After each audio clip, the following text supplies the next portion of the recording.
이번에는 전공자율 선택제란 무엇인가를 가지고 조만기 선생님의 강의를 듣도록 하겠습니다. 큰 박수로 환영해 주시기 바랍니다.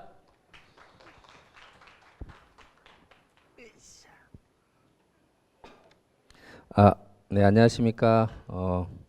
무전공과 관련돼서 강의를 맡게 된 경기도 남양주 다산고등학교 올해 2학년 부장 맡고 있습니다. 신의 한 수라고 생각합니다. 조만기입니다. 반갑습니다. 아까 진석쌤도 얘기했지만 정말 올해처럼 PT 만들고 자료 준비하는 게 힘든 적은 없는 것 같습니다. 어제 밤까지도 계속 PT 수정하고 보완하고 했었는데 무전공 관련 첫 이제 발표를 하는 것 같아서 어떻게 뭘 말씀드려야 될까. 불안감만 조성하면 정말로 끊임없이 불안감만 조성할 수 있겠다라는 생각도 들고요. 또 막상 지금 고민할 필요 있겠어요. 어차피 원서스는 그 시기에 고민하면 되지. 지금부터 뭘 공부하시려고 하십니까? 라고 한다면 또 그것도 맞다라고 생각을 합니다. 어쨌든 대학들이 각각의 대학에서의 고민에 의해서 이 전공자율 선택제 무전공이란 걸 각 대학마다 했고요. 막상 그것들을 펼쳐놓고 보니까 펼쳐놓은 그림들 속에서 우리가 조금 신경 써야 될 부분들이 뭐가 있을까라는 그 고민으로 같이 한번 강의를 진행해 보도록 하겠습니다. 처음에 나왔었죠. 전공자율 선택제 무전공이라고 있어서 뭐 중앙일보 1월달 기사가 갑자기 빵 터졌습니다. 25%를 무조건 해야 된다더라. 뭐 해가지고 100점 만점에 10점이 들어간다더라. 유형일은 말 그대로 모든 전공을 선택할 수 있는 포인트고요. 참고로 오늘 PPT는 제가 당장은 공개하지 않고요. 한 7월달 정도가 지나서 발표한 PPT 가지고 여기저기 좀 발표를 해야 돼서 한 다음에 제가 한 3주 정도가 지나면 그때 공유를 하도록 하겠습니다. 그래서 당장 급하신 분들은 오늘 사진 찍으시면 괜찮은 것 같습니다. 반면에 이제 유형2는 흔히 얘기해서 전공을 선택하기 위해서 벽을 두는 거죠. 여기서부터 여기까지 해서만 학과들을 선택할 수 있어. 근데 과거에 저희가 성균관대 계열모집, 덕성연대의 어떤 학생부 종합전형에서 인문과 자율로 구분하는 이런 부분들이 실은 우리가 생각하는 유형2라고 생각하면 될 것 같습니다. 그래서 유형1의 대표적인 건 한동대가 되겠고요. 유형2의 대표적인 것들은 성균관대 계열모집, 기존에 알고 있던 덕성여대 덕성인재 전형이 되겠습니다. 유형1 10% 이상을 포함해서 전체 25%를 뽑았을 때 혁신사업에서 대학 혁신지원사업에서 25점 만점을 받을 수 있다라는 포인트예요. 이게 이제 혁신사업에 대한 부분인데 유형1 점수가 몇 점이냐? 10점. 유형1을 10%한 상황에서 유형2까지 합친 게 25%를 넘었을 때 만점이다. 그래서 아마 대학들이 돈이 저기 한 78억 정도 되더라고, 대학마다 평균적으로. 되게 큰 사업인데 이제 문제는 뭐냐면 이게 밑에가 되게 중요합니다. 유형별 모집 단계 혁신 비율이 뭐냐? 전체 모집 인원 정원 내입니다. 정원 내에서 해당 유형 모집 인원이라고 하는 건데 좀 더 보시면 이제 아시게 될 텐데요. 이겁니다. 일단 보건계열하고 의체한약수는 모수에서 빠집니다. 그래서 실제로 모수에서 빠지면 어떻게 되냐? 모수에서 빠지면 그 학과를 선택할 수 없습니다. 만약 예체능계를 포함할 수도 있고 포함하지 않을 수도 있거든요. 자율 쪽입니다. 나는 예체능계를 모수에 넣는다. 그러면 그 아이가 예체능계 학과를 선택할 수 있는 겁니다. 그래서 이제 보시면 최근에 그 첨단 학과라는 것들 생겼죠. 그 다음에 정원의 계약학과, 기업경과 채용 자격이 있는 뭐 이런 부분들, 이런 것들도 대학들이 자율적으로 빠집니다. 그래서 실제로 이제 저희가 각 대학교가 저희가 궁금한 거 아니죠. 각 대학교가 실제로 100% 몇 프로를 했지? 어디가 20% 넘지? 이걸 고민할 건 아닙니다. 그건 고민할 거 전혀 아니고요. 어쨌든 각자 대학들이 알아서 자신의 관점에서 뭐 연세대하고 뭐 중앙대는 유형일 안 합니다. 뭐 돈이 많으니까 그러겠죠. 어쨌든 각자 자신의 어떤 대학의 위치에 따라서 정한 건데 거기에서 우리가 궁금한 건 뭐냐? 모수에 빠지면 그 학과를 선택할 수 없다는 게 포인트입니다. 그래서 우리는 무전공이라는 가장 기본적인 그 용어를 들어가면 어떤 학과든 선택을 있는 거야 라는 포인트를 알고 있잖아요. 근데 대학교마다 그 선택할 수 있는 학과에 대한 제한들이 꽤 있다라는 거죠. 그래서 막연하게 모든 대학교의 무전공, 전공 자율 선택제라고 하는 부분들이 모든 학생들에게 일괄적으로 균등한 기회를 준다라고 생각하시면 안 된다. 실제로 그래서 학생이 원하는 대학이 있다면 요강에서 그런 부분들을 꼼꼼하게 살펴보실 필요가 있겠다. 그리고 그걸 저도 한번 정리를 해봤다라고 생각하시면 될 것 같습니다. 잠시만요.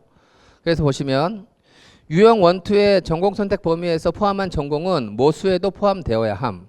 모수에서 제외한 전공은 유형 1, 2의 전공 선택 범위에서 제외가 된다. 저게 저는 실은 굉장히 대학마다 중요한 포인트가 아닌가라고 생각을 합니다. 실제로 1월 달에 이 내용들이 중앙일보 통해서 나오고 교육부가 여기에 대해서 보도 정정하고 했을 때 그 당시에 생각했던 겁니다. 어쨌든 가산점으로 됐다가 처음에는 전체 100점 만점 안에 점수로 되어 있다가 나중에 가산점 10점, 110점 만점으로 바꿨거든요. 가산점으로 바꿨어도 대학들이 아마 하지 않을까. 근데 문제는 뭐냐. 어쨌든 여기에는 어느 학과든 갈 수 있는 아이들을 뽑는 거잖아요. 그럼 거꾸로 생각하면 어느 학과든 가기 위해서 준비했던 애들이 모여들 거잖아요. 각각의 다른 준비를 했더니 여기로 몰려와서 각각의 자신이 준비했던 학과로 가는 거잖아요. 그러니까 기계를 준비했던 아이도 들어올 수 있고 경영을 준비했던 아이도 들어올 수 있을 텐데 이 친구들을 변별이라는 관점에서 평가를 할 때 기계를 준비했던 아이와 경영을 준비했던 아이를 과연 한 줄로 정성평가, 서류평가를 하기가 쉬울까? 어렵지 않을까? 그러면 어떻게 하면 좋을까? 아마 기계를 준비했던 경영을 준비했던 점수 좋은 애가 공부 잘하는 거야 라는 판단으로 한다면 실은 대학들이 평가하기가 쉽지 않을까? 라고 예상을 했습니다. 그래서 아마도 대학들은 정성평가보다는 실은 정량평가 쪽에서 집중할 것으로 예상을 했습니다. 그러면 정량평가를 했을 때 이제 문제는 이거죠. 교과 전형을 과연 뽑을 수 있을까? 전체 25잖아요. 100%에 25예요. 근데 저희가 잘 보시면 아까 진석쌤도 계속 얘기했지만 최상위권 대학들은 교과 전형의 비율 자체가 적습니다. 그냥 10% 그냥 마지못해요. 근데 전체 25란 말이죠. 과연 교과 전형에서 이 무전공으로 넘어가기에는 기본적인 모집 인원 자체가 적어요. 반면에 수도권에 있는 대학교의 정시 수능 기준은 35% 이상이죠. 그러니까 수능 기준 전형에서는 정량평가하기엔 기본적인 모집 단위가 크잖아요. 그래서 제가 예상했던 건 아마도 교과하고 수능 쪽에서 조금 더 많은 비중을 할 것 같은데 그래도 아마 수능 쪽이 되지 않을까? 정시능에서 위에서부터는 거의 교과의 모집 인원 자체가 적기 때문에 대부분 정시 쪽에서 많은 포션들을 위치할 가능성이 크다라고 저는 생각을 했었습니다. 그래서 어느 대학까지 정시가 계속 모일 것이냐라는 게 고민거리였고요. 그 다음에 그 무학과가 정시 입결에서 어느 정도 위치를 차지할 것인가. 그 다음에 그걸 어디다 놓을 것인가. 예를 들어서 내가 기존에 있는 거에서 따로 빼서 하나의 전형을 놓는데 그걸 자기 기존에 펼치던 시장에서 똑같이 놓으면 자기가 자기 스스로 싸움이 되는 거잖아요. 그래서 그런 것들은 아마 지금 내가 싸우지 않은 다른 곳에 놔둬야지 자기 자신에 대한 스스로의 싸움은 발생하지 않지 않을까. 그랬을 때 최상위권 학과들은 최상위권 대학들은 대부분 가나 집중이었잖아요. 그러면 아마 무전공 쪽은 다군 쪽에다 조금 많이 배치를 하지 않을까라는 그런 예상도 해봤었습니다. 수시는 교과 전형에 대한 비중이 어느 정도 최소 17, 18% 이상은 돼야지 거기서 얼마 정도 떼가지고 교과를 실시하지 않을까. 그래서 어느 정도 선에서부터 교과 전형을 실시할까라는 고민들도 해봤었고요. 이제 제가 했던 고민입니다. 그러면서 시행계획과 요강의 차이가 엄청나게 발생하겠구나. 요강에 나오면 그때부터 분석 가능하겠네. 짧고 굵게 분석하자 해서 오늘 제가 그걸 술 먹고 얘기했다가 지금 이 자리에 서 있는데요. 완전히 싫습니다. 죽는 줄 알았습니다. 어제 밤까지도 했고요. 근데 아직까지도. 그래서 오늘 PT에도 아마도 숫자적인 부분들에 분명히 실수가 있을 거예요. 하지만 큰 틀로 한번 살펴봐 주시면 좋을 것 같습니다. 그래서 발표가 됐습니다. 실제로 대학들이 수도권 대학들 보시면 아이고 예 유형일 13에 유형 27에서 뭐 29% 30%까지 한다라고 하는데 대학별로 좀 위치는 다릅니다. 자 그러면 저희가 이제 기존에 자유전공학부 있었죠. 기존에도 자유전공학부 있었고 이번에 유형 1이 있고요. 그 다음에 유형 2가 있습니다. 각각의 어떤 차이가 있는 것이냐. 서울대는 계속 자유전공학부를 두죠. 기존 모집 단위에서는 기존 모집 단위에서는 자유전공에서 스스로 아이들이 졸업할 때도 자유전공 졸업장 갖고 나오는 겁니다. 그러면서 스스로 아이들이 다전공을 하거나 융합자형 전공을 설계하거나 이런 포인트로 나가는 게 기존의 자유전공학부였다면 유형1은 들어옵니다. 들어오는데 그 인원을 어떻게 마련하느냐. 새롭게 툭 하고 정원을 신설해 주는 게 아니라 기존의 모집단을 떼서 만들어야 됩니다. 그러니까 기존의 모집 인원들을 17반 해가지고 하나의 학과를 만드는 거죠. 그리고 걔네들이 1학년 때 들어옵니다. 커다란 모집단으로. 걔네들이 2학년 때 되면 2학년 올라갈 때면 내가 어떤 전공 할까 선택을 하는 거죠. 그죠? 예. 그 유형2는 똑같습니다. 똑같은데 차이는 뭐냐? 여기는 학과에 대한 제한이 없고 여기는 벽이 있는 그 안에서의 학과의 제한들 정도의 차이가 있다라고 보시면 될 것 같습니다. 그랬을 때 이제 우리가 고민할 것들은 첫 번째, 아이들한테 쌤 자유전공학 뭐든지 할 수 있을까요? 라는 포인트들에서 실제로 그게 대학마다 다른 상황이다 라는 것들. 두 번째는 결론은 저희가 상담할 때 정량평가라면 정량평가의 상담이 어찌 보면 쉽잖아요. 왜 그러냐면 너 점수가 이 정도 되는데 작년에 이 점수까지 합격을 했네. 그러니까 비교해서 올해는 지원 가능, 적정, 안정을 그렇게 점수와 점수를 비교합니다. 실은 자칫 잘못하면 작년도의 점수고 올해의 점수인 상황이지만 우리는 그렇게 한 줄로 놓고 봅니다. 그렇죠? 그런데 이제 문제는 뭐냐? 인원이 어딘가는 쪼그라들 거고 어딘가는 새롭게 생긴다는 거죠. 그랬을 때 그 부분들 작년과 동일 모집 단위가 아닌 서로 변화된 모집 단위를 과연 동수로 놓고 우리가 지도할 수 있을 것인가에 대한 고민들이 있었고요. 그 다음에 또 무전공 몇 장이나 써야 될까? 그 다음에 무전공에 대한 포인트가 수시와 정시 어디가 수월할까? 제 답은 정시가 훨씬 수월할 것 같지만 아이들이 정시를 준비하지는 않겠죠. 그죠? 수시에서 끝나는데 그런 부분들의 고민들을 해봤습니다. 이제 그 서울대학교 같은 경우는 또 이번에 유형 1, 2 무전공 선발이 아닌 학부대학 무전공을 또 발표를 했습니다. 카드 뉴스까지 나온 건데요. 서울대학교 학부단위. 자유전공학부 비슷하죠. 비슷한 상황이긴 한데 어쨌든 이 무전공 선발이 아닌 포인트들로 이렇게. 그러니까 제가 보기에는 이런 기본적인 그 대학의 시스템 자체가 아이들이 고등학교 때부터 학과를 고르고 거기다 준비를 해서 그 학과가 골라지면 반드시 대학은 그 학과를 가야 되고 그래서 그 학과를 통해서 취업까지 가는 게 실상 저희가 보기에도 너무 이른 시기에 결정이 되게 많은 부분들을 영향을 주는 포인트가 맞느냐는 부분들에서 교육부의 그런 판단들 자체가 나쁘지는 않은 것 같습니다. 다만 문제는 뭐냐? 좀 미리미리 얘기하고 미리미리 대비할 수 있게끔 해야지. 이게 4년 예고제는 그냥 어디로 간 그냥 공허한 단어죠. 뭐가 4년 예고제가 아니라 저희는 지금 5월 31일자로 발표된 그것 가지고 지금 준비를 해야 되는 상황이니까 이게 모집단위 변경에 대한 규칙에 의해서 그렇긴 하겠지만 어쨌든 되게 속상하다. 근데 난 고위부장이다. 뭐 이런 두 가지 얘기를 같이 드리고 싶습니다. 네, 한번 볼까요? 유형 1만 보겠습니다. 유형 1도 잘 보시면 유형 1이 그러면 딱 하나의 학과여야 되잖아요. 근데 아닙니다. 서울대학교는 학부대학 자유전공학부가 있고 학부대학 광역이 있습니다. 여기 정시. 그 다음에 고려대도 자유전공학부가 기존의 자유전공학부가 있고 또 학부대학이 있습니다. 참고로 수시용왕에는 안 나올 겁니다. 왜냐하면 정시에서만 선발할 거니까요. 서강대학교는 인문학 기반, 사이언스 기반, AI 기반으로 구분을 했고요. 이화여대는 인문계열, 자연계열, 스크랜턴. 근데 이제 중요한 경희대하고 외대는 보통 여기 자유전공학부, 자율전공은 서울이고 자유전공 국제입니다. 그리고 외대도 자유전공 서울, 자유전공 글로벌에 있습니다. 근데 이 두 대학을 노란색으로 치는 이유는 뭐냐면 자, 경희대학교는 다들 어디를 희망할까요? 서울을 희망하겠죠. 서울로 근데 국제로 가면 서울로 못 갑니다. 그 다음에 외대도 역시 마찬가지겠죠. 글로벌로 가서 뭘 희망합니까? 서울을 희망하겠죠. 못 갑니다. 근데 실은 외대는 그 전에 뭐가 있었죠? 글로벌 합격에서 서울 캠퍼스에 있는 학과를 복수 전공할 수 있었죠. 그건 살아 있습니다. 그건 살아 있는데 이건 기존의 복수 전공이라든가 뭐 전과 이런 포인트가 아닌 새롭게 생긴 하나의 학사 제도라고 보시면 될 것 같아요. 그런데 경희대학교 외대는 캠퍼스 구분인데 저렇게 구분을 캠퍼스로 해놓고 캠퍼스 간 이동이 불가능합니다. 그런데 명지대학교하고 그 다음에 경기대도 캠퍼스 구분이에요. 근데 저기는 이동 가능합니다. 명지대는 용인 가가지고 서울로 옮길 수가 있습니다. 그러니까 뭐가 맞는 것이냐라고 봤더니 경희대에서 얘기하시기는 원래 교육부가 기존에 냈던 부분들은 캠퍼스 간 이동은 불허한다였대요. 그럼 캠퍼스 간 이동을 불허한다 할 때 실은 위에서부터 걸리겠죠. 어디? 성대도 걸리겠죠. 성대 걸리겠죠.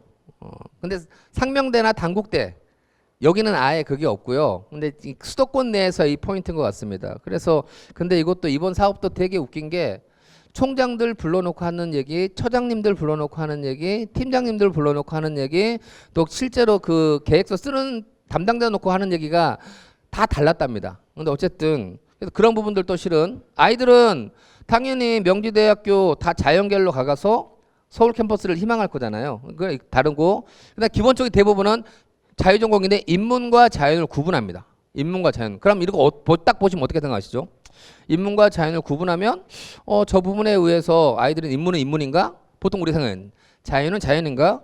대학들은 왜 저렇게 굳이 자유전공학부는 큰 틀로 하나를 놓고 보면 될 텐데 왜 쟤를 굳이 인문과 왜 굳이 자연으로 구분했을까? 제가 보기에는 선발하기에 용이하기 위해서라고 저는 생각을 합니다. 왜 그러느냐? 예를 들어 보겠습니다. 이거죠. 그 한창 사업시 나왔을 때 그 당시 나왔던 자료입니다.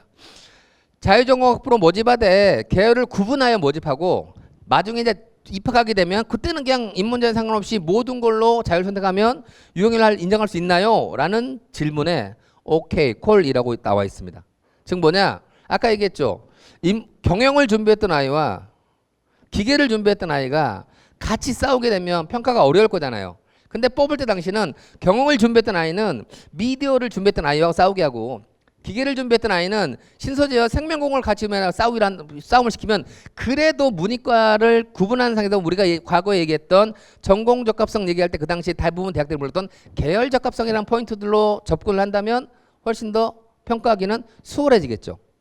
그러니까 일단 구분해 놓고 그들끼리 싸우게 하고 들어와서는 한꺼번에 인문자연 구분 없이 어느 학과든 선택할 수 있게끔 한다면 조금은 더 대학에서 선발하기가 쉬워지지 않을까라는 그런 포인트를 가지고 저는 대학들이 이렇게 구분을 했다라고 생각을 합니다. 이제 그럼 문제는 뭐냐? 저렇게 구분이 되었을 때 지금 이제 2015 교육과정에서는 문이과 구분이 있나요? 없습니다. 그래서 수시에서 우리가 흔히 얘기해서 교차 지원이라는 개념이 필요가 없는 거잖아요.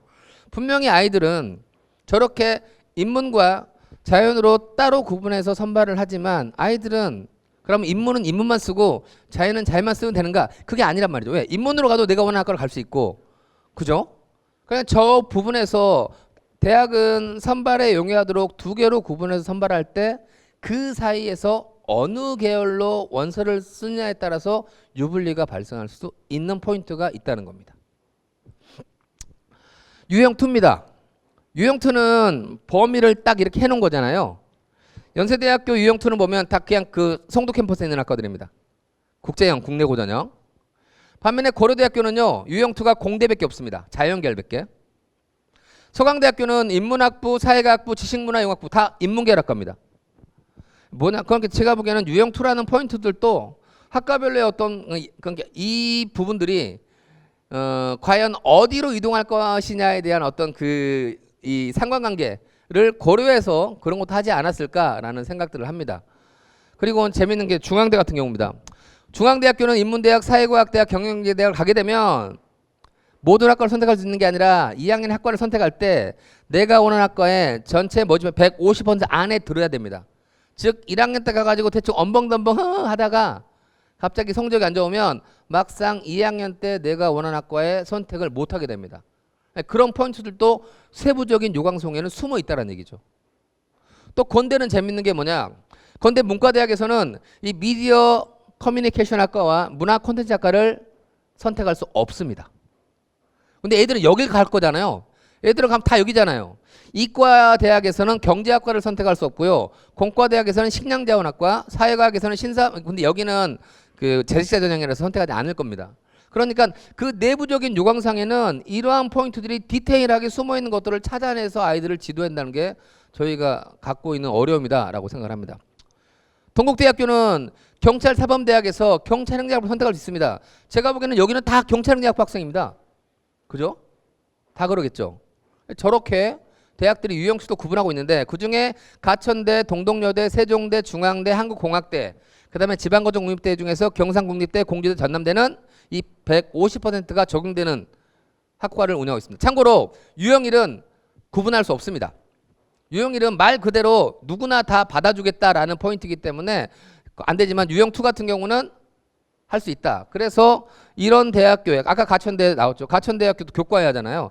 가천대, 동덕여대, 세종대 있을 때는 아이들한테 분명히 얘기를 해줘야 됩니다.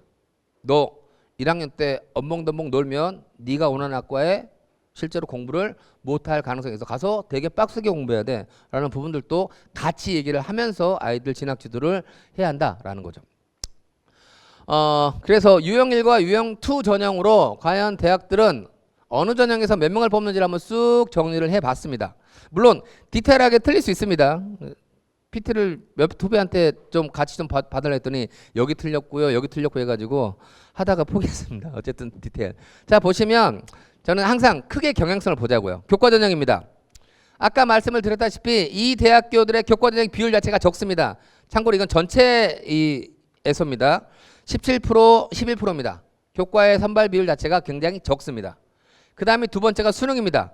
아까 말씀드렸죠. 수능 쪽으로 많이 몰릴 것이다. 약 50%를 수능에다가 안배를 했습니다. 근데 재밌는 건 어차피 상위권 대학에서 그러겠죠. 학생부 종합전형의 선발 비율이 의외로 4분의 1이나 됩니다. 저는 어떻게 생각하냐면 아무래도 상위권 학생이다 보니 아까 진석 선생님의 말에도 그게 있었죠. 최상위권 대학교들 학생부 종합은 교과에 대한 포인트를 되게 일단 좀 우수한 친구들이 원서를 쓰죠. 그리고 학업 역량과 진로 역량에서 뭐가 더 강조되는 대학이라고 볼 수 있죠. 학업이 더 강조되는 대학을 볼 수 있습니다. 그러다 보니까 진로라는 포인트가 아니라 학업이라는 포인트에 더 강조를 두다 보니 종합에서 충분히 선발할 수 있다라는 거죠. 그것도 뭐 전체 통이 아닌 계열로만 뽑는다고 한다면. 그러다 보니까 상위권 대학교는 의외로 교과 전형보다 종합 전형이 넘버 2가 됩니다. 그리고 논술 전형 역시 마찬가지로 그 다음에 그래서 이렇게 교과 17, 25, 48, 834 이 정도의 비율을. 근데 그 다음 그룹 한번 볼까요? 아이고 왜 이거 먼저 어떻게 된 걸까요? 야 죄송합니다. 자 교과 그 다음 그룹입니다. 교과 15.7, 12.6 앞 대학과 비슷합니다. 수능입니다. 저는 이게 말이 안 됩니다. 그러니까 제가 본 그거예요. 대학들은 일단 다른 대학이 어느 전형에서 시장에서 물건을 팔 건지를 전혀 고민하지 않은 거예요. 일단 우리 대학에서 학내 구성원들을 설득해가지고 팔 물건들을 일단 설득해서 뽑아내야 돼요. 그러고 나서 이제 그게 힘들었으니까 에이 그냥 심플하게 정시 보면 되겠지. 너무 정시에 많이 몰려 있습니다. 대학들이 패착인 거죠. 그리고 상대적으로 종합 전형에 대한 선발 비율은 낮죠. 낮은 이유는 아까 말씀을 드린 아무래도 좀 대학이 내려오면 진로 역량에 대한 포커스가 좀 더 커지는 그러한 상황 속에서 이 여러 전형에서 준비를 한 친구들을 평가하기가 좀 녹록지 않은 부분들이 상대적으로 정량 평가인 교과하고 수능 쪽으로 몰렸는데 여기는 수능에 너무나도 몰려 있다라고 말씀드릴 수가 있겠습니다. 그 다음 그룹이 되겠습니다. 그 다음 그룹은 교과 비율이 늘어납니다. 왜? 아까 말씀드렸죠. 기본적으로 교과의 비율 자체가 늘어난 대학입니다. 거의 20% 가까이 교과를 뽑거든요. 그러니까 교과의 기본적인 모수 단위가 크다 보니 교과에서 정량평가로 뽑기가 조금 수월해지는 거예요. 인원을 빼기가 수월해지는 거죠. 그러다 보면 교과가 30% 되고요. 역시 마찬가지로 수능에 대한 비율은 유형일은 53%, 유형이가 의외로 좀 적습니다. 그리고 여기는 보시면 종합에 대한 비율은 굉장히 적지만 우리 덕성여대 이따 잘 말씀을 해줄 까 생각합니다. 그래서 종합전형에서 저 유형일에 대한 포인트들을 어떻게 평가하겠는지가 실은 우리가 아이들 종합전형에다 준비시킬 때 굉장히 중요한 포인트가 아닌가라고 생각을 합니다. 유형2는 그래도 의외로 조금 더 클 수가 있겠죠. 그래서 보시면 최상위권에서는 종합에 대한, 두 번째는 몰빵 수능, 세 번째 오면 교과에 대한 비중이 커지는 이러한 나름의 대학의 위치에 따라서 대학들이 무전공을 생각하는 어떤 그런 비율 자체도 좀 다른 부분들도 확인할 수가 있겠고요. 그리고 고천국립대는 아시겠지만 기본적인 태생이 수능 최저에 걸린 학생부 교과 전형이 거의 50% 가까이 46% 정도 뽑는 대학이다 보니까 그게 굉장히 크다 보니까 편안하게 교과 전형을 해서 제일 많은 인원을 뽑는 그런 부분들을 확인할 수가 있을 것 같습니다. 이것들이 아마 대학들 나름대로의 각 대학교의 어떤 고민과 그 다음에 뽑을 수 있는 인원과 현재 기존에 펼쳐놨던 전형의 인원들에서 이것들을 분배하다 보니, 근데 문제는 뭐냐, 지금 이 상황이 2026까지는 이미 입력을 한 거예요. 26까지는 끝난 겁니다. 그래서 실은 여기 계신 분들 아마도 올해도 고3 내년도 고3도 되게 많으실 거예요. 그럼 올해 입결도 실은 지금 당장도 중요하지만 올해 입결 보면 100% 빵꾸 나는 그러한 그룹들이 100% 발생합니다. 하지만 그것들을 대학들은 수정할 수 없습니다. 27에서나 수정할 수 있어요. 그러니까 실은 올해 이 부분들이 되게 많은 공부가 되고 내년도에 무전공 진학 지도에 대한 자산이 될 가능성도 매우 크다라고 말씀을 드릴 수가 있겠습니다. 교과 전형부터 한번 살펴보겠습니다. 유형 1이고요. 유형 2가 되겠습니다. 별로 안 뽑아요 이런 데는. 근데 경희대학교가 되게 사이즈가 큽니다. 서울 캠퍼스에서 49명을 뽑고요. 국제캠에서 187명 한꺼번에 동의를 뽑습니다. 여기 보시면 이건 뭐냐면 각각의 학과입니다. 그리고 이 끄는 게 이쪽이 인문이고 여기 자연이다라고 이해를 하시면 되거든요. 여기서 인문, 자연 최대한 좀 구분을 해보려고 했고요. 그럼 서강대학교는 아까 말씀드렸죠. 이 12, 9, 10인데 이게 다 인문입니다. 자연 계열 뽑는 건 없다라고 보시면 될 것 같고요. 그런 식으로 조금 계열로도 구분을 해봤습니다. 빨간색으로 표현된 건 제가 항상 기본적인 표현 방법인데 수능 체제를 요구할 때 저는 빨간색으로 표현을 하고요. 그다음에 검은색으로 표현하는 숫자는 수능 체제 기준이 없는 전형입니다. 그리고 노란색은 당연히 넘어가도록 하겠습니다. 그 다음 그룹이 되겠는데요. 어쨌든 대부분 수능 최저 기준을 꽤 많이 뽑습니다. 명지대학교도 뽑고 세종대가 223명 이따 말씀드리겠습니다. 통으로 뽑습니다. 이런 부분들이 되게 큰 거요. 가천대학교 321명 뽑습니다. 통으로. 되게 사이즈가 큰 거죠. 과연 저기는 몇 명이 원서를 쓰고 그 다음에 충원은 몇 명이나 될 것인가 라는 게 되게 크겠죠. 저희가 옛날에 다군 중앙대 보면은 예비번호 1500번 합격하잖아요. 1500 받으면 욕할 것 같은데 실은 합격을 하니까 욕을 할 수 없는 거죠. 근데 이제 그거는 되게 작은데 몰려드는 포인트고 저기는 이제 되게 사이즈가 큰 학과죠. 200명, 300명씩 뽑는 학과의 경쟁률은 어떻게 될 것이며 거기에서 합격자가 충원은 어떻게 빠져나갈 것인가 이런 부분들에 대한 실은 그래서 올해 저는 이 학생부 교과 전형에서 되게 중요한 포인트 중에 하나가 실은 실시간 경쟁률입니다. 실시간 경쟁률 추이라는 부분들이 없는 게 새로 생긴 거잖아요. 그 경쟁률 전 추이라는 부분들이 굉장히 중요하지 않을까라고 개인적으로 생각을 합니다. 자, 그래서 교과에서 살펴볼 포인트들은 일단 유형률로 선발한 학과가 있고 그로 인해서 쪼그라든 일반 학과가 있겠죠. 왜? 거기다 줘야 되니까. 유형수도 마찬가지겠지만. 그래서 전년도 입결을 어떻게 활용해야 될 것인가. 70컷이라고 하는 포인트가 실상은 최저 합격선의 포인트가 되는 것도 아닐까? 뭐 이런 고민들 할 수 있겠죠.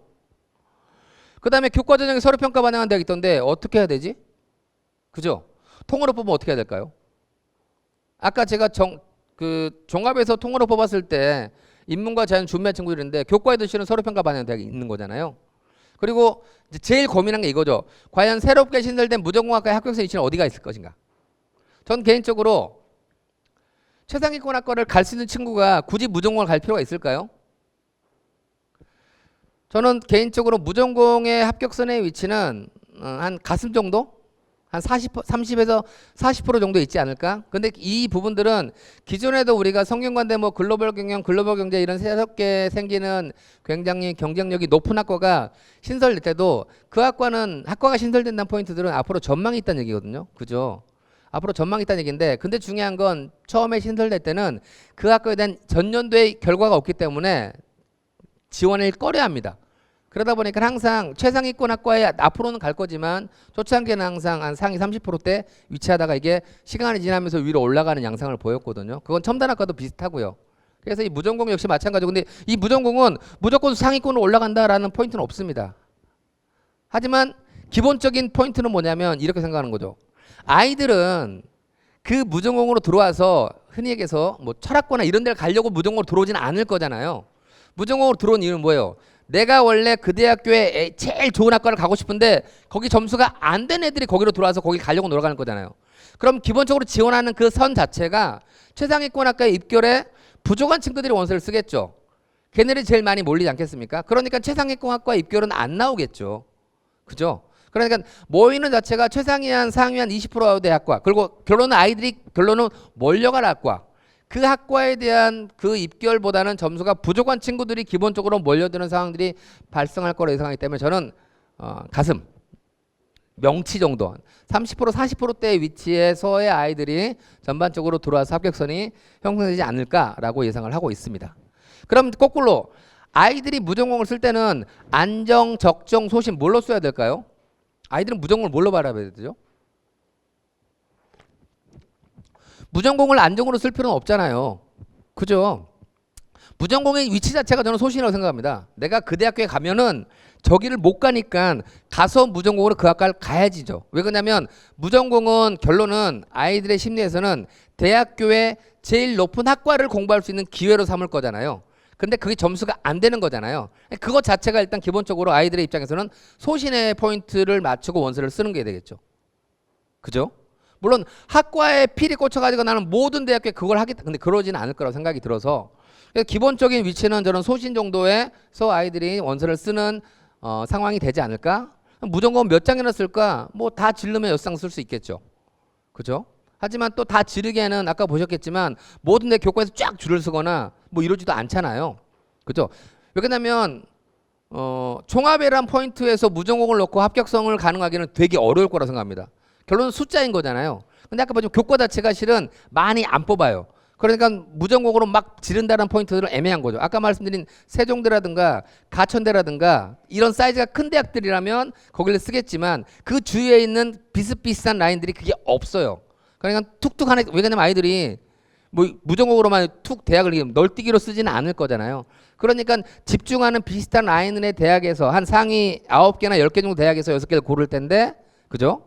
거기에서 쓸만한 대학은 많아야 2장 정도 되지 않을까. 그래서 무전공이란 포인트가 그렇게 썩 많은 위치를 차지하지는 않을 거다라고 예상을 합니다. 세종대를 보겠습니다. 이게 작년이에요. 2024. 이게 올해입니다. 223명을 만들면서 한 명씩이에요. 한 명. 자, 저 한 명짜리 원서를 써야 돼요, 말아야 돼요? 저 한 명은 누가 잘 쓸 거냐? 예, 농어촌 선생님들이 잘 쓸 겁니다. 농어촌은 기본적으로 한 명, 2명 꼽거든요. 자, 이게 뭐냐면 엊그저께 발표가 됐죠. 70과 점수입니다. 이 대학교에 작년도 이렇게 뽑아서 70과 점수가 이거예요. 그리고 이건 뭐냐? 제가 대입 상담 프로그램 들어가서 한 명 뽑죠. 1등 성적입니다. 한 명 뽑으니까 1등만 할게야겠죠. 그러면 저 대학 국문학과는 근데 별 차이는 안 나더라고요. 다시 한번 정리하면서 느낀 건데 세종대학교 교과의 입결이 너무 높죠. 저건 다 경기도 선생님들이 만든 겁니다. 경기도 선생님들 제발 저희 좀 낮게 쓰죠. 근데 어쨌든 중요한 포인트들은 이 한 명, 2명을 누가 쓸 것인가. 자, 이 한 명, 2명을 어떤 애들이 써야 될까요? 점수가 된 애들이 한 명 쓸까요? 저 한 명은 절대 안정이 안 됩니다. 내가 안정 생각했지만 더 점수 좋은 애가 안정으로 오면 떨어지는 거잖아요. 그죠? 이건 참 위험한 말인데 한 친구 5명이 손을 잡고 첫날 들어가면 됩니다. 5명이 손을 잡고 첫날 들어갑니다. 그러면 쓸라겠는데 6대1이에요. 이런 거 그죠? 그게 농어촌이거든요. 실은 그게 농어촌입니다. 그래서 되게 점수가 안 된 애들이 저기는 첫날 두째 막 5명 있잖아요. 대부분 다 점수가 택도 없는 애들이 밑에 앉아 있을 거예요. 근데도 못 쓰는 거죠. 왜? 그게 몇 점인지 안 까봤으니까. 그래서 되게 이상한 상황들이 될 거고 결론 다 여기로 몰리겠죠. 여기는 사자의 심장을 가진 아이가 합격하는 케이스가 나올 가능성이 매우 크다라고 개인적으로 생각을 합니다. 비슷한 대학이 경희대입니다. 경희대도 187명이라는 국제 캠퍼스인데요. 보시면 여기는 재밌는 게 작년과 올해거든요. 4명 뽑다가 3명 뽑아요. 75% 컷이죠. 근데 여기 또 4명 뽑다가 2명 뽑아요. 50컷이죠. 그러면 지금 현재 여기 있는 영문과나 응용 번역 통이나 철학과 같은 경우는 이 70컷으로 발표된 점수가 최종 컷이 돼야 될까요? 그리고 절반으로 줄어든 이 대학교들은 50컷이 최종 점수로 봐야고 우리가 아이들 지도해야 될까요? 그죠? 그럼 어떻게 되죠? 그게 되게 애매한 겁니다. 저기서 야 안 돼. 작년보다 근데 저희들 실은 이렇게 학생부 교과 전형의 선발 인원들이 줄고 늘고는 실은 매년 있어 왔습니다. 그랬을 때 그거 감안해서 지도하셨나요? 아니에요. 안 보고 그냥 야 작년에 몇 점대니까 몇 점대. 그겠죠? 왜 그러냐면 위에 있는 이 인원폭들. 근데 중요한 건 여기도 마찬가지예요. 2명이라는 포인트가 역시 마찬가지로 무서운 거죠. 인원이 준 게 무서운 게 아니라 2명밖에 안 뽑아요. 저게 무서운 겁니다. 갑자기 수많은 농어촌 전형이 갑자기 빵 생긴 겁니다. 저기는 그런 소수 인원을 뽑던 그러한 전형의 원서를 많이 써본 선생님들의 아까 말씀드린 사자의 심장 같은 그 용기가 되게 많이 원서를 쓰는 케이스가 나올 가능성이 매우 크다라고 개인적으로 생각을 합니다. 이런 부분들이 실은 어려운 거죠. 정답은요? 없습니다. 우리가 여기서 자 우리 저전형은요 이렇게 해서 하기로 해요 하고 지적지도 하면 이게 갑자기 전국에 있는 모든 고3들이 똑같이 그 규칙을 따를까요? 안 따르죠. 그죠? 모르고 그냥 인원은 안 보고 점수대만 보고 항담하는 친구들 꽤 있을 겁니다. 그러니까 저런 부분들은 결론은 뭐냐? 입결에 대한 변동폭이 아주 작은 포인트이기 때문에 보통 우리가 그 소수 인원을 뽑는 정원외 전형 같은 경우는 경쟁률 추이가 굉장히 중요하거든요. 저 소수 인원은 정말로 경쟁률 추이가 굉장히 중요할 겁니다. 첫날 몰려든 친구들은 둘 중에 하나거든요. 지르거나 정말 안정권이거나. 근데 저런 소수는 안정권은 없습니다. 결론은 뭐냐? 첫날에 확 몰려드는 아이들을 두려워하면 안 됩니다. 저는 그렇게 생각하고 좀 접근하는 게 필요하지 않을까라고 생각을 합니다. 근데 왜 그러냐면 이런 학과가 낮은 학과잖아요, 또. 그죠? 네. 공대도 그렇고요. 그래서 그러면 아까 다시 한번 유형이라서 이렇게 학과별로 구분했던 대학들 있잖아요. 이런 대학교들이 교과 전형이잖아요. 그럼 교과 전형을 어떻게 반영하는지 한번 살펴봤습니다. 서강대입니다. 인문학 기반으로의 학과들인 것. 여긴 인문과 자연이 섞여 있죠. 전과목입니다. 그러니까 아무 상관없겠죠. 그런데 서강대학교는 단순히 교과 성적 산출만 하는 게 아니라 서류 평가가 반영되죠. 그죠? 그럼 서류 어쨌든 출결이니까 어쨌든 그렇고요. 경기대학교 보겠습니다. 경기대학교도 전과목입니다. 근데 여기는 이제 여기가 중요합니다. 여기는 왜 그러냐면 서울 캠퍼스도 인문 자율학과가 다 있고요. 국제도 인문과 자연이 다 있어요. 저기는. 그럼 서류 평가 30이 들어가는데 어떻게 해야 될까요?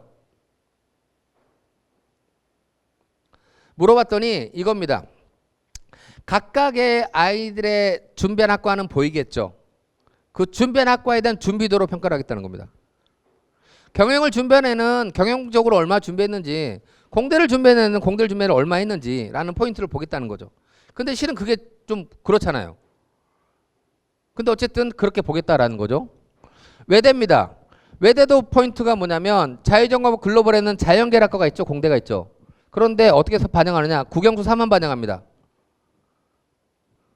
그러니까 공대 갈 친구들은 시립대 전과목 반영. 동국대학교 인문과 자연으로 구분합니다. 인문계열에서는 사회를 반영하고요. 자연계열에서는 과학을 반영합니다. 그러니까 똑같이 쓰면 되겠죠. 근데 내가 문과 학생인데 과탐 반영 점수가 더 좋을 수 있잖아요. 왜 그러냐면 생활과학 들었는데 그게 A 맞았고 1등급을 쳐주면 더 좋을 수 있잖아요. 특히 자연계열 친구들 2학년 때 일반 스택 원과목을 듣습니다. 갑자기 등급이 3, 4로 뚝뚝 떨어지죠. 근데 3학년 때 여행질 하나를 듣습니다. A를 맞았어요. 그러니까 오히려 사탐으로 산출된 점수가 더 좋을 수가 있어요. 점상으로는. 그러겠죠? 그런데 문제는 뭐죠? 서류평가를 반영하죠. 그러니까 자유전공 인문에서는 인문의 관점으로 서류평가를 하겠다는 얘기가 되는 거잖아요. 그러니까 점수가 좋아도 거기는 원서를 못 쓰는 케이스가 되는 거죠. 그렇고요. 상명대학교도 보면 인문계열, 자연계열 구분됐고 예체능도 있습니다. 상명대 예체능 있습니다. 이것 되게 저는 나름 전과목 반영하는 부분들. 아주대학교는 다 반영하는데 인문과 자연 따로 뽑는 부분들. 항공대학교는 이 이학적성과 사회적성에서는 사회과학 중에 선택할 수 있고 공학은 과학 선택하는 이런 포인트들. 각각의 아까 말씀드린 유형 이름에도 불구하고 구분해서 뽑는데 학생부 반영 방법에 차이가 있을 때 어떻게 할 것이냐. 그러면 두 가지를 고민해 봐야겠죠. 인문계열학과를 갔을 때 산출되는 등급을 봐야 되겠고 자연계열학과를 갔을 때 산출되는 등급을 봐야겠죠. 그러면 그 등급 좋은 과목을 선택하는 게 맞을까요? 등급은 똑같이 나오는데 석차 기준으로 더 높은 학과에서 나올 수가 있겠죠. 내신 석차 연명부에서. 저는 포인트가 산출 등급의 포인트가 아니라 석차 연명부에 따른 산출 석자가 높은 학과가 어쨌든 아이 기준에서는 더, 물론 우리 학과 기준이니까 또 전국적으로 모이면 어떨지는 모르겠지만 그럼에도 불구하고 유불리는 산출 등급이 아닌 유불리는 산출된 내신 석차 연명부에 한 석차 기준으로 유불리를 따지는 게 맞다. 그래서 굳이 서류평가를 반영하는 대학이 아닌 케이스에서 저런 부분들을 반영할 거라면 각 두 가지 기준으로 내신 석차 연명부를 확인하시고 조금이라도 등수 좁은데 그 다음에 거기다가 선발 인원, 왜냐하면 더 많이 뽑는 거 있고 선발 인원, 그 다음에 경쟁률 이런 것들 감안해서 마지막 고민하시는 게 필요하지 않겠느냐라고 생각을 합니다. 그럼 서류평가 반영하는 대학이 되겠는데요. 고려대학교는 잘 보시면 자유전공학부가 인문계열로 구분되어 있습니다. 자유전공학부가 인문계열로 아예 구분되어 있습니다. 그러니까 고려대학교 자유전공학부에는 자연계 성향의 준비한 학생이 가면은 안 됩니다. 서류평가에서 밀립니다. 그러니 그 부분도 보셔야 돼요. 성균관대는 자유전공 계열인데 인문과 자연이 섞여 있죠. 학업 수월성과 충실성 어떻게 보겠느냐라고 또 역시 여쭤봤더니 아까 경희대랑 비슷합니다. 비슷하게 그냥 자신이 보면은 딱 보이는 인문 학생이구나, 자연 학생이구나 보이는 그 기준에서의 충실도, 거기서의 교과의 이수의 노력 이런 것들로 평가하겠다라고 하고요. 한양대학교도 재밌는 게 인터칼리지로 인문과 자연을 구분하는데 논술과 종합에서는 수능에서는 인문 자연을 구분해요. 근데 교과만 통으로 뽑습니다. 유일하게. 그래서 계열 적합성이라고 하는데 어떻게 할 거냐라고 물어봤더니 점수 좋은 애가 합격할 거예요 라는 답을 얻었습니다. 점수 좋은 애. 왜 그러냐면 자기들도 애매하겠죠. 그죠? 그래서 결론 점수 좋은 애가 합격할 거예요 라는 답을 질문했다가 받았습니다. 경희대학교는 어떻게 하느냐. 보통 일반 학과에서는 학업과 진로를 같이 보는데 학업 역량만 100% 평가하겠다. 동국대학교는 학업과 진로와 인성비 사회성까지 봅니다. 그러니까 여기서는 인문 자연 절대로 잘 지켜가지고 원서를 쓰는 게 필요하겠죠. 그렇죠. 그래서 서류평가 반영한 대학의 교차 지원은 어렵지 않겠느냐라는 포인트들. 그죠? 실제로 이제 동국대 보면 그래서 열린전공 인문 같은 경우는 언어와 사회적 소양을 보겠다. 열린전공 자연에서는 수학적 능력과 과학적 소양을 보겠다. 그러니까 뭐 국어하고 사회 보겠다, 뭐 수학과학 보겠다 이런 내용 대놓고 나오는 거죠. 이렇게 해가지고 그래서 그런 부분들까지도 감안하시면 근데 뭐 이렇게 딱 놓고 보면 기존의 동국대학교 쓰는 전형과 크게 차이는 없다라고 개인적으로 볼 수가 있겠습니다. 다만 특정 학과에 해당 집중된 그런 포인트가 아니어도 원서를 쓸 수는 있겠죠. 그래서 학생부 교과 전형을 저는 어떻게 생각하느냐. 어쨌든 신설된 전형이거든요. 특정 대학에 몰리고 안 몰리고 이 분명히 나올 겁니다.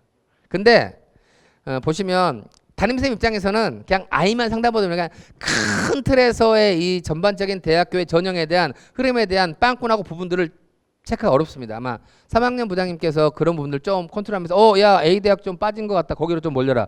이런 어떤 큰 틀의 좀 이런 컨트롤이 마지막 날 오전 정도는 필요하지 않을까라고 개인적으로 생각을 하고요. 그 중요한 건 이거죠. 교과입니다. 아까 진석 쌤이 얘기했지만 올해 화두는 교과는 최저입니다.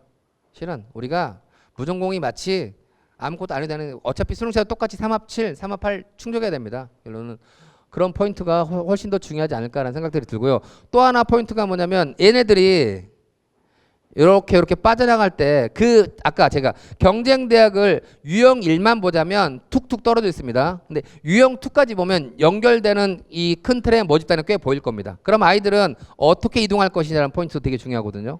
그래서 그런 내가 쓸 대학교의 위로 2-3개, 아래로 2-3개 대학교의 유형 1과 유형 2 전형의 경쟁률에 대한 포인트들. 왜 그러냐면 똑같이 합격하면 교과는 교과 썼을 때 그쪽으로 이동 빠져나가는 포인트들이 있을 거잖아요. 실은 그런 것들 감안해야 되는 거죠.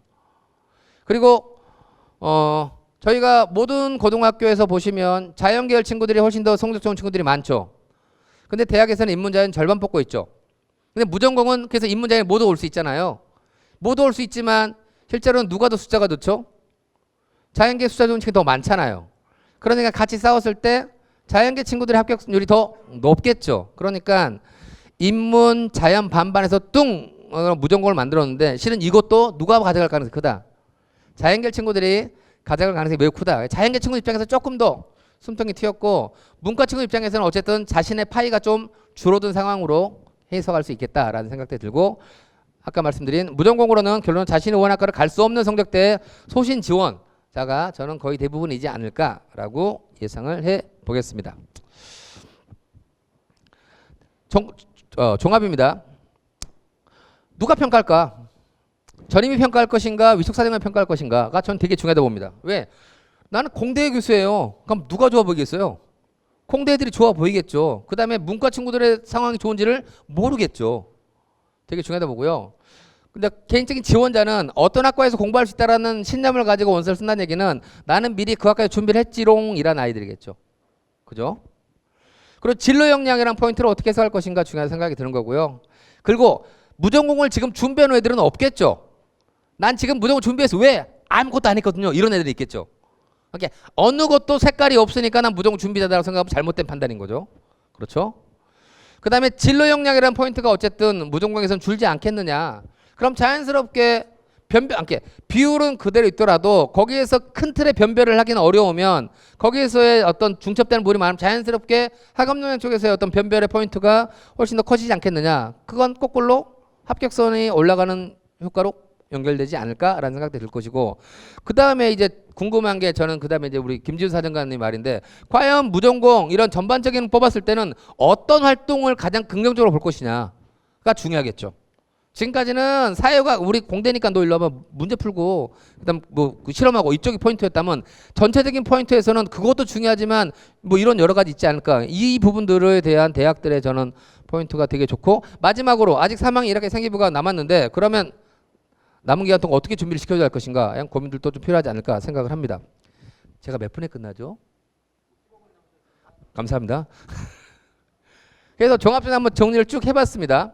이건 이렇게 전형별로, 여기는 직윤이겠죠. 여기는 일반이 되겠고요. 빨간색은 있고, 여기는 학업 우수형이고 계열 적합형이 되겠죠. 이런 식으로 한번 전형별로 쑥 전형 방법과 인원을 정리했는데요. 아까 진석쌤 강의를 보면서 난 참 그 불친절한 강사구나. 여기 보시면 무슨 전형인지 다 이름도 붙여고 해야 되는데 저는 숫자만 툭 던지고 알아서 하겠지 뭐 하는데 뒤에서 되게 많이 반성을 했었습니다. 그래서 전공 한번 쭉 정리를 유형 1과 유형 2로 한번 정리를 해봤습니다. 해봤고요. 근데 다행인 건 대부분 이거죠. 잘 보시면 유형 1에서 단독은 여기 학과부 이따 보겠습니다. 여기서 어쨌든 대부분 이렇게 전형별로 2개 막 쪼개서 일반적인 모든 전형을 실시하는 대학들이 의외로 있었고요. 이겁니다. 자, 제가 그 부분들을 가지고 여기는 이제 계열별로 이렇게 전형별로 구분한 거고요. 고려대학교는 딱 통으로 20명 뽑는다. 서강대는 AI 기반 10명, 인문학 기반 0개, 자연 인문 뽑는 거죠. 성균관대는 통으로 113명 뽑는다. 인문자는 구분 없습니다. 그 다음에 한양대는 아까 말씀드렸지만 자연계에서 2개 전형에서 자연계에서 더 많이 뽑죠. 왜 자연계 더 많이 뽑을까요? 한양대가. 어차피 아이들은 대부분 어디로 갈 거다. 자연계로 가지 않겠냐. 한양대니까 자연계로 가지 않겠냐. 그러니까 이제 그런 포인트는, 그래서 똑같은데 왜 인문자는 반반 안 뽑을까? 그건 아마 대학들 내부에서도 얘들 뽑아봤자 어차피 다 우리 자연계로 올 거니까 자연계를 더 많이 누구 내놔라. 뭐 이런 포인트들도 저는 개인적으로 좀 보여지는 부분이다라고 생각을 합니다.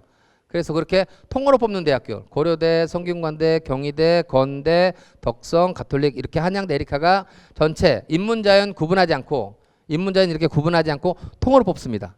통으로 뽑으면 아까 얘기했던 과연 문과 성향이 준비 아이들과 자연계 성향이 준비 아이들이 같이 싸우는 싸움이 될 텐데, 그것들을 어떻게 바라보고 해석할 것이냐, 이게 저는 굉장히 중요한데, 예, 고려대는 문과가 이기는 싸움이 되겠고요. 왜? 문과 대학이니까.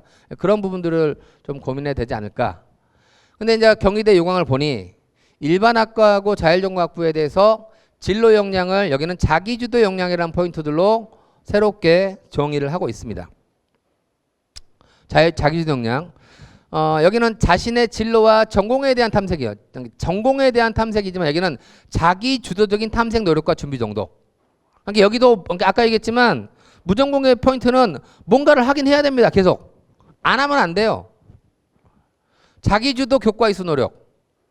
전공 관련이 자기주도로, 전공 관련이 자기주도로. 전 자기주도가 뭐라고 생각하냐면 그거죠. 여기는 경영만 뽑으니까 우리 학과에 대한 포인트라면, 여기는 경영과 기계가 싸우니까 경영에는 경영 중심으로 준비를 해왔냐, 기계는 기계 중심으로 준비를 해왔냐, 이 포인트로 볼 거란 얘기죠. 근데 저는 그게 이제 그러다는 거죠. 왜 그러냐면 경영의 포인트로 모든 아이를 보면 경영에 제일 준비를 잘하는 게 80점이에요. 100점 만점에. 예를 들어 제일 100점, 제일 80점이거든요. 80부터 아이들 합격하겠죠. 근데 기계학과는 실은 그거에는 제일 준비 잘하는 게 100점이에요. 100점부터 뽑힐 거거든요. 그죠? 근데 얘네들이 자율전공 가면 100점 만점에 80점인 아이와 100점 만점에 100점인 아이가 싸울 거잖아요. 그럼 딱 보기에는 누가? 이쪽이 이기겠죠. 물론 역전이 되겠죠. 그 포인트들을 과연 어떻게 할까? 그래서 이제 궁금한 게 이런 예상도 해봤습니다. 그 경영으로 준비해온 아이가 실제 경영학과 사례에서의 위치 뭐 이런 것들로 구분할까? 근데 그러기엔 너무 시간과 품이 많이 들겠죠. 그래서 실은 이렇게 한다는 것들이 결론은 각자의 준비한 학과에 대한 색깔에 대한 저는 이거죠. 각자가 자신의 색깔이 있을 거예요. 누구는 빨간색, 누구는 파란색, 누구는 있겠죠. 그 색깔의 짙음의 정도가 저는 자기 주도라고 생각합니다. 나는 빨간색을 준비했어. 그래서 나는 굉장히 빨개. 나는 노란 지금 되게 연해. 뭐 이런 느낌에 대한 정도를 가지고 일렬로 줄을 세우지 않을까. 근데 되게 어렵지 않을까. 그죠? 어렵다 보니까 저게 점수를 근데 40%가 되거든요. 똑같거든요. 그래서 아마 저게 점수가 위로 이렇게 쌓이는 상황이 되지 않을까. 경희대도 그렇고요. 건대도 발표를 했죠. 학과 모집과 무전공입니다. 아까는 자기주도 역량이었죠. 여기는 성장 역량입니다. 근데 아까 경희대학교는 그 진로 역량의 전공을 자기주도로 말만 바꾸고 똑같거든요. 나머지. 근데 여기는 아예 평가 요소가 다릅니다. 진로 역량은 전공 관련 기구가 이거 똑같은데 성장 역량은 자기주도성, 창의적 문제해결력, 경험의 다양성입니다. 실은 누군가 저거 어디서 많이 보던 건데 2년 전까지 저희가 평가 요소가 4개였죠. 그죠? 학업 역량, 전공 조건, 인성 그리고 뭐가 있었죠? 발전 가능성. 저도 답할 때까지 하려고 했는데 우리 회장님 하셔갖고 자기주도성, 창의적 문제해결력, 경험의 다양성 그리고 리더십까지 4개가 있었는데 리더십이 인성으로 간 상황에서 그 주어진 발전 가능성. 근데 저희가 그 당시 4개의 평가 요소가 있을 때에도 가장 평가하기도 애매하고 우리가 이게 딱 이거다라고 하기 애매한 게 뭐였죠? 발전 가능성이었어요. 근데 그걸 성장 역량으로 가져온 거죠. 자기주도성, 주도적으로 계획을 수립하고 실행한 경험이 있는가? 설정한 목표를 이루기 위해서 돌아봤는가? 창의적 문제해결력, 진행한 경험이 있는가? 그다음에 경험의 다양성. 경험의 다양성만 빼고 난다면 실은 잘 보면 아까 앞에서 경희대학교가 얘기했던 자기주도 역량과 실은 저는 큰 틀의 차이는 없다라고 생각합니다. 결론의 포인트는 저렇게 무전공을 한 학과로 세팅을 했을 때 그럴 때 각각의 계열에서의 자기의 색깔들에 대한 농도의 차이가 합격선을 하지 않을까. 그럼 이제 또 하나 고민을 해봐야겠죠. 여기서도. 근데 그 친구들의 숫자는 자연계 친구들도 좋을 거잖아요. 그죠? 그 친구들의 숫자는 왜 근데 학업 역량의 포인트는 교과 성적이 들어갈 거잖아요. 근데 보시면 미묘하게 인문계라고 합격선이 자연계보다 더 낮게 형성되거든요. 그건 그 친구들이 더 도수가 적으니까 그렇거든요. 그러면 또 거기에서 진로 역량이나 학업 역량의 차이에서의 비율을 보면 자연계 성향의 친구들이 조금 더 좋지 않을까라는 포인트들 또 고민을 해볼 필요가 있지 않겠느냐라고 생각을 합니다. 아주대학교는 자연과 인문으로 구분해서 복권이 있습니다. 그런데 보면 이 인재상이라는 포인트가 스스로 생각하고 판단하며 자신의 미래를 설계하고 자기 주도성이 되겠죠. 공동체에 대한 성찰과 협력하고 이건 인성이 되겠고요. 다양한 시각에서 문제를 바로 해석하는 이게 아까 창의적 문제 해결력이 되겠고, 그죠? 예.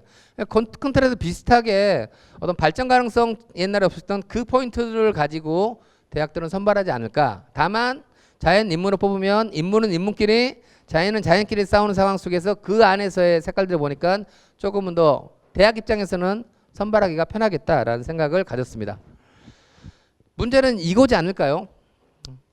아마 대학들은 알 거예요. 아마 우리는 어디 학과로 갈 거야를 알고 있을 겁니다. 그렇겠죠?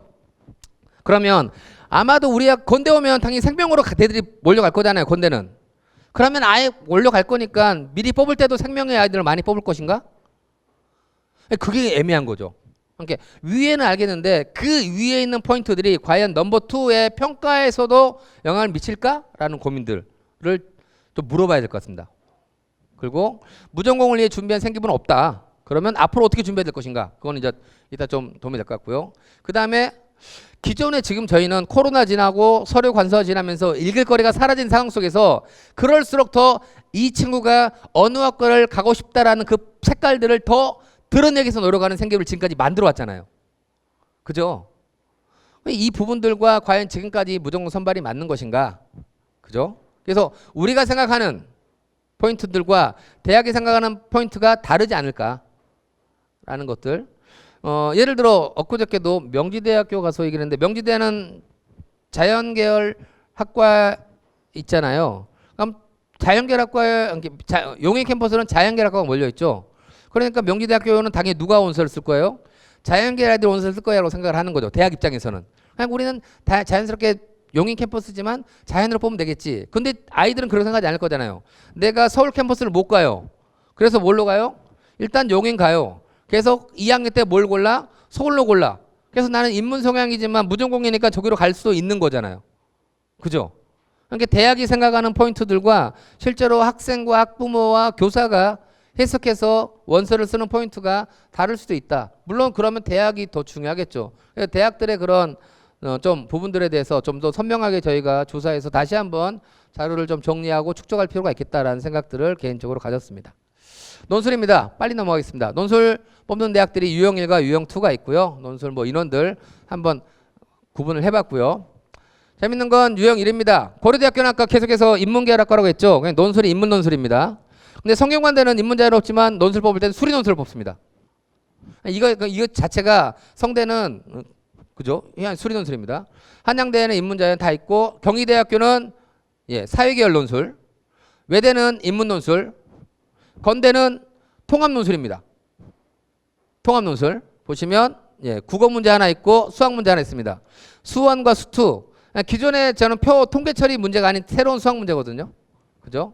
서울과기대는 수리 논술입니다. 이런 식으로. 그래서 통합 논술을 뽑는 그 유형 1 전형, 유형 2는 뭐 상관없겠죠. 그 아래 대학들도 있습니다. 유형 1에서 약수령 뭐 고를 수 있는 것도 있고요. 수리 논술, 을지대는 뭐 약수령이니까 상관없겠고요.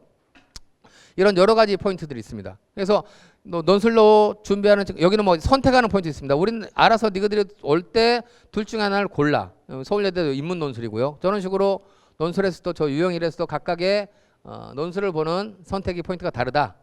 그래서 사이즈가 큰 대학들 논술을 중심으로 뽑는 대학이 과기대, 경기대, 건대가 되겠고요. 그 다음에 인문과자는 구분하면 상관없겠죠. 문제는 건대죠. 자연계 친구들은 인문 논술을 준비 안 했을 거고요.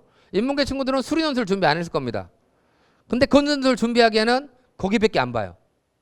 건대 논술을 약수령 애들이 쓸 수 있을까요? 그건 또 아니라고 보거든요. 그러니까 여기는 아까 진석쌤이 얘기했던 것처럼 준비도 못 해요. 그죠? 그래서 되게 애매하지 않을까 생각이 들고 그 다음에 또 거꾸로 이겁니다. 대학들 중에서는 인문하려면 인문하고 자연하려면 자연해 이럴 수가 있거든요. 그러면 인문과의 점수와 자연계 점수가 다를 거잖아요. 점수 기준이 어떻게 한 줄로 세우지? 이런 고민들도 있고요. 어쨌든 논술은 큰 틀의 차이는 없겠지만 몇몇 대학교들에서 조금 논술도 파고 들어갈 보인다라고 생각을 합니다. 그 다음에 정시가 되겠습니다.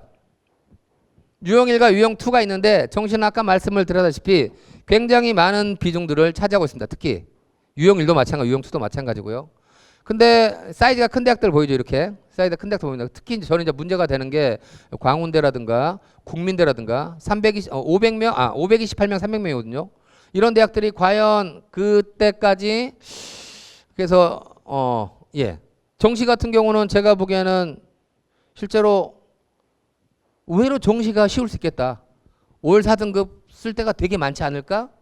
대학들한테 물어보면 이 대학들한테 입결은 포기했대요. 2년간은. 어쨌든 이제 까놓고 나니까 어쩔 수 돌릴 수 없는 거죠. 2년간 입결은 포기했다라는 것들의 얘기들. 그래서 실은 어쩌면 마지막 끝까지 정시파 우리 학교에 있는 그 문제아들 있잖아요. 국어 시간에 수학 풀고 영어 시간에 수학 풀고 수학 시간에 과학 푸는 그 문제아들이 결론 최종의 승자가 되는 케이스가 나올 수도 있겠다라고 생각을 합니다. 자, 무전공 어떻게 할 것이냐. 어쨌든 뚜렷하지 않았던 친구들이 다시 한번 고민할 수 있는 기회는 있겠죠. 기존에 교과전형 쓰려고 하는 친구들. 그리고 내가 원서를 쓰는 학과의 점수가 부족하던 친구들한테 나름의 기회가 될 수 있다고 생각을 합니다. 하지만 그럼에도 불구하고 그럼 지금 무전공을 준비하는 건 아니고 지금 당장에는 진로가 뚜렷한 친구들은 여전히 종합에 대한 기본 학과에 대한 세팅들을 하는 게 저는 맞다라고 생각을 합니다. 정시선발대학에 늘어난 부분들은 마지막에 정시에 남아있는 포인트들이 얼마나 될 것인가. 이거 입결에 큰 영향을 줄 거라고 생각을 하고요. 교과전형에 대한 포인트들은 아까 말씀드린 계열별로 구분한다면 어느 성적이 유리할 것인가. 그죠? 그다음에 학과별 선발했을 때 그 기본적인 그 입결과의 차이를 어떻게 할 것인가. 서로 평가를 반영한 대학교의 큰 틀에서의 학과 중심이 아닌 이게 학과 중심과 제가 보기에는 자연계열 중심은 또 다르다고 생각하거든요. 그런 부분들에 대한 것들을 좀 더 잘 판단해서 좀 지원 여부를 고민하면 좋을 것 같고 종합전형이 제가 판단한 포인트들은 결론은 기계 경영 어디도 갈 수 있다면 거꾸로 기계가도 도움이 되고 경영가도 도움이 되는 활동은 뭐가 있을까? 제가 스스로 생각했던 건 영어 잘하는 건 어디 가도 도움이 되는 거라고 생각하고요. 통계 활용 잘하는 것도 도움이 된다. 코딩, 비판적 사고, 발표 역량 이런 기본적인 아이들의 행동 용어적인 어떤 그 포인트들은 어느 학과를 가도 도움이 되지 않을까? 저는 실은 그런 부분들이 경험의 다양성이라든가 아까 창의적 문제 해결력 그런 쪽과 연결되지 않을까? 그렇게 좀 고민을 해봤었습니다. 그래서 이거죠. 무색무취 무양을 뽑지는 않을 것이다. 오히려 뚜렷하게 하나의 색깔들을 강조했던 아이들을 뽑는 것들도 무정광에서 역시 똑같을 것이다 라고 생각을 합니다. 이제 그러면 포인트는 우리가 보내면 끝이 아니죠. 특정과로 몰릴 거잖아요. 지금 의대에서 반대하는 이유가 뭐죠? 의대를 가르칠 시스템이 마련 안 됐다. 해부도 못한다. 지금도 6명이 하나 해부하는데 어떻게 하란 말이냐 이런 거잖아요. 마찬가지입니다. 아이들이 특정 학과로 몰릴 거예요. 경영으로 몰리면 강의실 큰 건 마련하면 되겠죠. 근데 공대로 몰리면요. 실험실을 과연 제대로 확보할 수 있을까? 컴공으로 몰리면 노트북을 다 줄까요? 그래서 실은 이 교육적 인프라도 저는 고민을 해봐야 된다고 생각을 합니다. 그 다음에 또 중요한 건 아이들한테 과연 전 대학들에 궁금한 게 뭐냐면 그래 자유전공학부로 들어온 애들 800명을 뽑는 대학에서는 그 800명을 어떻게 지도할 거야? 가만히 놔두고 너희들 알아서 2학년 때 전공 가 이렇게 할 건가? 무슨 과를 가려면 무슨 과목을 들어야 되고 이 포인트들에 대한 안내를 할 것인가? 넌 지금 무슨 고민하고 있니? 진로 상담을 통해서 우리가 3학년 아이들 진로 상담 통하고 우리가 입결만 온소리 시키는 거 아니잖아요.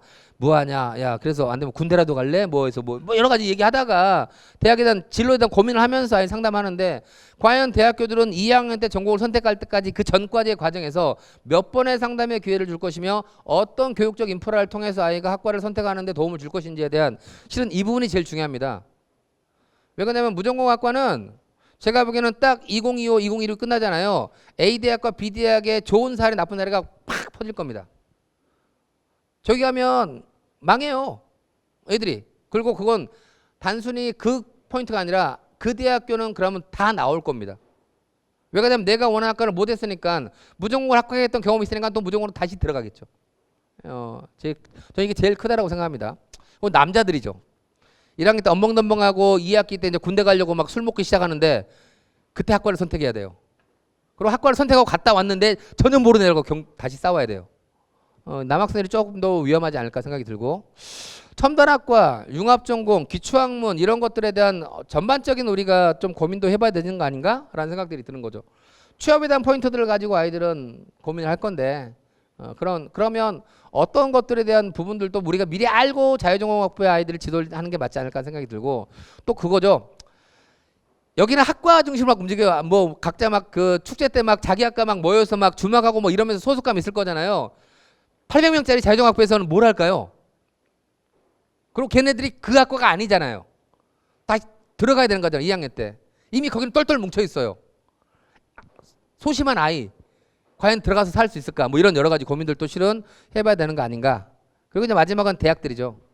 어쨌든 2년간은 이 펼쳐놓은 시장에서 물건을 팔아야 돼요. 값이 정말 안 나오는 대학들이 꽤 나올 겁니다.